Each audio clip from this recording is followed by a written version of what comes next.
न शादियां सुक्ता और हार्म ऑफ क्रिएशन, ये दुनिया में मिले अब तक के सबसे पुराने टेक्स्ट हैं जिनका जिक्र हमें ऋग्वेद में मिलता है।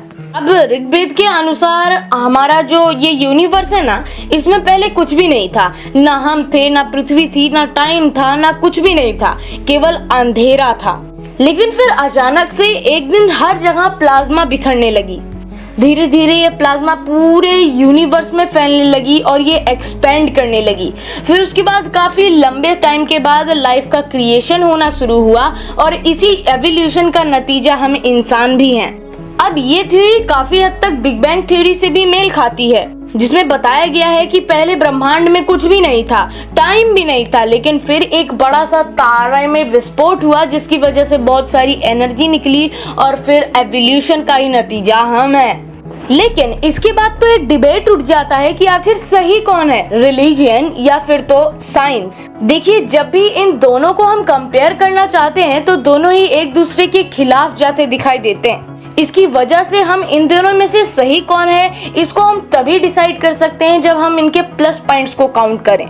देखिए, अगर आप गौर से सोचें तो किसी भी चीज को प्रूव करने के लिए हमारे पास दो ही चीजें होती हैं। या फिर तो हम उस चीज पर विश्वास कर लें कि हाँ ये सही है, या फिर तो हमारे पास उस चीज का प्रूफ होना चाहिए। अब रिलीजन में जो भी किताबों में लिखा है, जो भी ग्रंथों में लिखा है, उस चीज पर हम विश्वास कर लेते हैं कि हाँ यही सही है, और जब तक साइंस हमें प्रूफ नहीं देती तब तक हम उसे मानते नहीं हैं। तो आखिर इनमें से सही कौन सा है?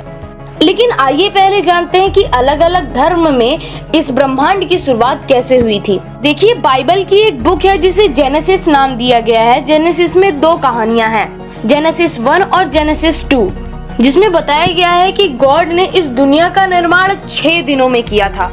उन्होंने बारी बारी से स्पेस को बनाया, इस सृष्टि को बनाया, आसमान को बनाया, फिर उड़ने वाले पक्षियों को बनाया। ये तो हो गई पहली कहानी। और दूसरी कहानी शुरू होती है एडम और ईव से, और हमें बताया जाता है कि एडम और ईव से ही हम चले आ रहे हैं, हम सब एडम और ईव से ही बने हैं। और मुस्लिम धर्म में हमें ये बताया जाता है कि अल्लाह ने इस सृष्टि को 6 दिनों में बनाया था। लेकिन वो 6 दिन इंसानों के 6 दिन के बराबर नहीं होते, बल्कि अल्लाह का एक दिन इंसानों के 50,000 सालों के बराबर होता है। लेकिन अगर हिंदुइज्म की माने तो हर एक ब्रह्मांड को एक ब्रह्मा बनाते हैं, और यूनिवर्स केवल एक ही नहीं है, हर यूनिवर्स में एक ब्रह्मा पैदा होते हैं और उसी के साथ वो ब्रह्मांड बनता है। और वो ब्रह्मांड जब खत्म होता है तो ब्रह्मा भी मर जाते हैं। और ब्रह्मा का जन्म विष्णु जी के नाभि पर उगने वाले कमल से होता है, ये हमको पता है। लेकिन आखिर कैसे? ब्रह्मा जो एक गॉड है ना, तो वो तो अमर होंगे, लेकिन उनके साथ यही एक दिक्कत है, वो अमर नहीं है, लेकिन उनकी जो आयु है वो है 100 सालों की। लेकिन वो 100 साल इंसानों के 100 साल के बराबर नहीं होते। इंसानों के लगभग 8 बिलियन ईयर से भी ज्यादा टाइम को जब कैलकुलेट किया जाता है तो ब्रह्मा का एक दिन निकलता है। यानी कि हम 311 ट्रिलियन ईयर से भी ज्यादा तक एक ब्रह्मांड में रह सकते हैं, उसके बाद ब्रह्मांड खत्म हो जाएगा। और हमें उन्हीं ग्रंथों में ये भी जानने को मिलता है कि हमारा जो ब्रह्मांड है वो लगभग 150 ट्रिलियन ईयर्स पुराना है। यानी कि अभी 50% एज जो यूनिवर्स की है वो अभी बची हुई है। तो कुछ इस तरह से हमें तीनों धर्मों में पता चलता है कि आखिर यूनिवर्स का जो फॉर्मेशन है वो कैसे हुआ है। लेकिन साइंस जो सबसे ज्यादा पॉपुलर थ्योरी मानी जाती है, जो कि है बिग बैंग की, और बिग बैंग थ्योरी जिसने दी थी उन साइंटिस्ट का नाम था जॉर्जियस लेमेट्री, जो कि बेल्जियम में एक हाउस के जॉर्जियस हुआ करते थे। अब देखिए, मैंने तो आपको फैक्ट्स तो कई सारे बताए, लेकिन ये आप पर डिपेंड करता है कि आप विश्वास किस पर करते हो। एट द एंड हमें एक रिजल्ट देखने को मिलता है कि साइंस उसी चीज को सच मानती है जो कि हमें रियल में दिखाई देता है, हमें प्रूफ मिलता है उस चीज का, उसी चीज को साइंस सच मानती है। अगर साइंस कहती है कि हमारा जो ब्रह्मांड है वो 13.8 बिलियन ईयर्स पुराना है, तो उसके लिए हमने प्रॉपर कैलकुलेशंस की है, इसीलिए साइंस ये मानता है।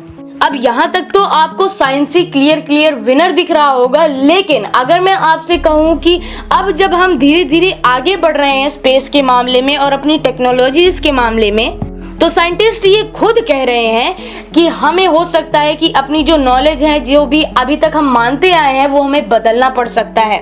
जैसे कि अभी तक हमें लगता था कि हमारा ब्रह्मांड 13.8 बिलियन ईयर्स पुराना है, लेकिन जब हम अपने ब्रह्मांड में आगे बढ़ रहे हैं, हमें नए नए प्लैनेट्स मिल रहे हैं, स्टार्स मिल रहे हैं, ब्लैक होल्स मिल रहे हैं, तो लग रहा है कि 20 बिलियन ईयर से भी ज्यादा पुराना है हमारा ब्रह्मांड।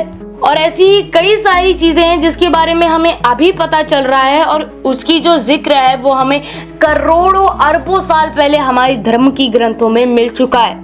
यानी रियलिटी तो जरूर है रिलीजियन में, but at the end point यही निकल कर आता है कि ये आप पर डिपेंड करता है, आप किसको मानते हो। वैसे आपको क्या लगता है, कौन सही है, साइंस या फिर रिलीजन? हमें नीचे कमेंट्स में जरूर बताइएगा। और ऐसी अमेजिंग वीडियोस अगर और देखना चाहते हैं तो हमारे चैनल को सब्सक्राइब कर दीजिए, क्योंकि ऐसी वीडियोस हमारे चैनल पर आती रहती हैं।